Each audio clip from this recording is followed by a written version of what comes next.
This is a continued reading of John Calvin's Institutes of the Christian Religion, the general index of chapters, Book First, of the Knowledge of God the Creator argument.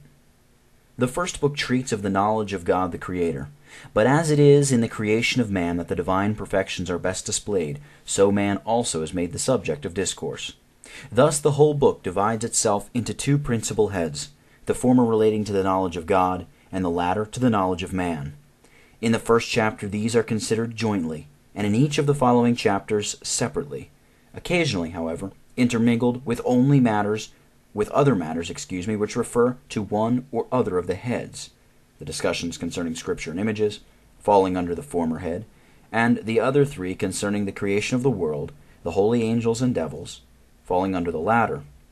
The last point discussed, that is, the method of the divine government, relates to both. With regard to the former head, that is, the knowledge of God, it is shown in the first place what the kind of knowledge is which God requires. Chapter 2, and in the second place, chapters 3 through 9, where this knowledge must be sought, namely, not in man, because although naturally implanted in the human mind, it is stifled, partly by ignorance, partly by evil intent.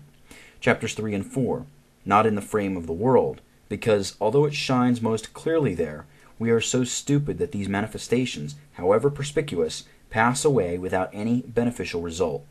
Chapter 5, but in Scripture, chapter 6, which is treated of chapters 7 through 9.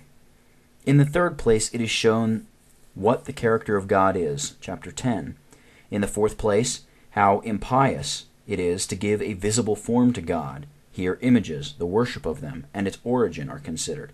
Chapter 11. In the fifth place, it is shown that God is to be solely and wholly worshipped. Chapter 12.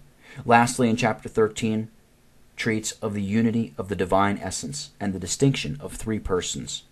With regard to the latter head, that is, the knowledge of man, first chapter 14 treats of the creation of the world and of good and bad angels, these all having reference to man, and then chapter 15, taking up the subject of man himself, examines his nature and his powers.